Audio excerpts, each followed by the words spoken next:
Selama sepekan terakhir, sejumlah hoaks yang berkaitan dengan penanganan virus COVID-19 dan vaksinasi masih saja beredar di masyarakat. Hoaks dikhawatirkan bisa menimbulkan mispersepsi dan juga menghambat penanganan COVID-19 dan justru malah menimbulkan bahaya bagi masyarakat. Dan selengkapnya kita akan paparkan dalam segmen Fact Check pada kali ini.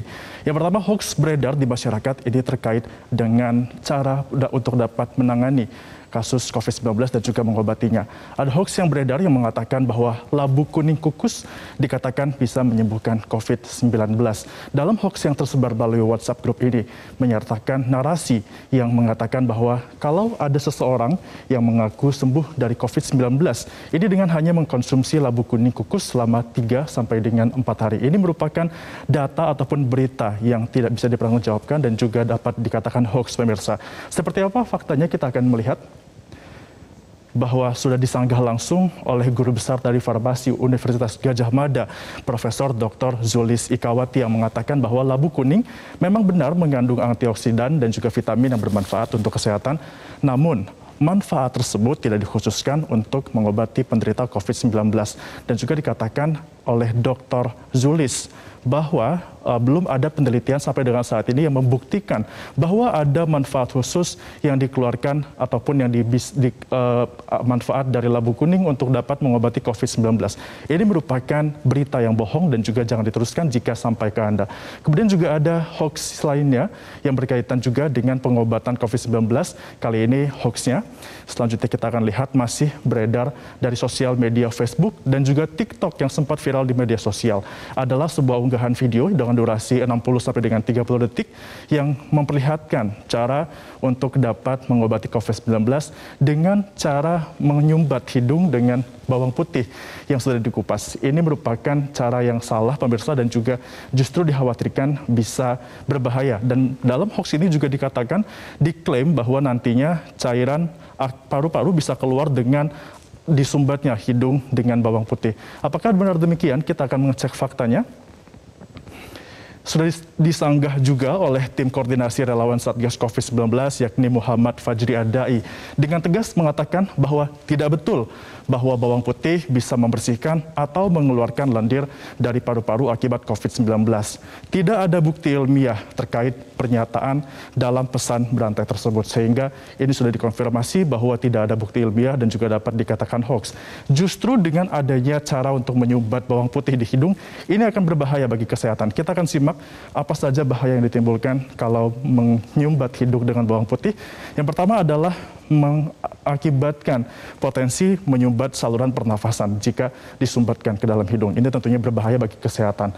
Kemudian juga akan bisa mengakibatkan iritasi dari saluran pernapasan jika tetap memaksakan untuk menyumbat bawang putih dalam hidung, dan juga resiko kekurangan oksigen bila hidung sengaja disumbat oleh benda apapun itu, termasuk juga dengan bawang putih, sehingga dikhawatirkan kalau ini tetap diterapkan oleh masyarakat justru bukan membantu untuk penyembuhan COVID-19, namun justru malah bisa membuat semakin berbahaya dari kondisi pasien COVID-19.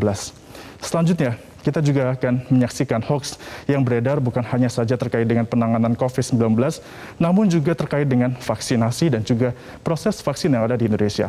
Kali ini disebarkan melalui Facebook. Ada salah satu akun yang memposting gambar tangkapan layar atau screenshot dari sejumlah media mainstream yang juga berkaitan dengan kedatangan vaksin Moderna di Indonesia beberapa saat yang lalu. Namun narasi yang dibuat oleh si pembuat hoax ini adalah menyesatkan dengan menyebutkan jumlah vaksin Moderna kiriman Amerika Serikat menyusut hingga 1 juta dosis ketika sampai di Indonesia. Mereka juga menampilkan sejumlah berita dari beberapa media mainstream yang sudah dipastikan bahwa narasi yang dibuat dalam tangkapan layar ini merupakan hoax. Bagaimana faktanya kita akan melihat bahwa yang sebenarnya vaksin Moderna sampai dengan di Indonesia itu melalui tahapan sebanyak 2 kali. Yang pertama datang pada tanggal 11 Juli 2021, total ada 3 juta vaksin Moderna yang sampai di Indonesia.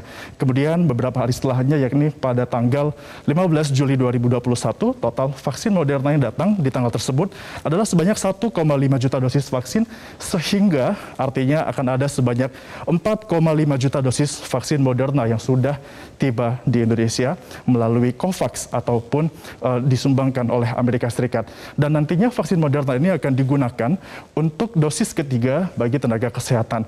Dan bisa dikatakan bahwa berita yang mengatakan jumlahnya menyusut adalah bohong dikarenakan totalnya bahkan 4,5 juta vaksin yang tiba di Indonesia. Selain itu kita juga bisa melihat bahwa terkait dengan vaksin Moderna ini juga sudah disanggah langsung oleh Menteri Luar Negeri Republik Indonesia, Retno Marsudi, yang mengatakan bahwa Sullivan, yang merupakan penasehat keamanan nasional Amerika Serikat, Jack Sullivan, sudah menggarisbawahi dukungan Amerika pada rakyat Indonesia yang sedang melawan lonjakan kasus COVID-19. Sullivan mengatakan bahwa Amerika akan menyumbangkan 4 juta dosis vaksin Moderna pada Indonesia dan akan dikirimkan sesegera mungkin melalui COVAX. Pernyataan ini dikeluarkan pada 3 Juli 2021. Selanjutnya pemirsa, masih berkaitan dengan proses vaksinasi. Ada juga hoax yang mengatakan terkait dengan genetika. Kita bisa melihat di grafis selanjutnya. Ini adalah hoax yang disebarkan melalui berbagai media sosial, termasuk melalui aplikasi WhatsApp ataupun Facebook, yang mengatakan bahwa vaksinasi COVID-19 ini bisa merusak genetika tubuh dan juga menyebabkan kematian 2 tahun kemudian. Berkaitan dengan genetika ini sudah dipastikan bahwa merupakan informasi ataupun narasi yang dikategorikan hoax karena jelas bahwa kerusakan akibat DNA orang terkait dengan vaksinasi tersebut ini tidaklah benar. Kita akan cek seperti apa faktanya. Ya, ini merupakan seorang pulmonologis atau ahli paru dari Cleveland Clinic di Ohio, Amerika Serikat, Dr. Daniel Culver, yang mengatakan bahwa vaksin tidak bisa mengubah susunan genetika manusia karena waktu bertahan dari sebuah vaksin di dalam sel manusia relatif singkat, dalam rentang jam saja, sehingga tidak benar kalau dikatakan atau dinarasikan bahwa vaksin COVID-19 bisa merubah genetika dan juga mengakibatkan atau membuat proses manusia yang disuntikan vaksin akan mati dalam 2 tahun ke depan. Pemirsa, tentunya dengan adanya sejumlah hoax yang akan disebarkan oleh pembuat hoax ini dikhawatirkan bisa menimbulkan mispersepsi di tengah masyarakat. Apabila Anda mendapatkan sebuah pesan atau sebuah berita yang berkaitan dengan COVID-19, ada baiknya untuk memeriksa terlebih dahulu bagaimana kebenarannya. Apakah berita tersebut merupakan hoax atau bukan, dan juga bijaklah sebelum menyebarkan sebuah berita, karena saat ini pun masyarakat dan banyak masyarakat masih terus berjuang untuk memerangi pandemi COVID-19 sampai dengan saat ini. Demikian pemaparan dari saya, kembali ke Kevin Hegan. Baik, terima kasih atas informasinya, Febrian Ahmad.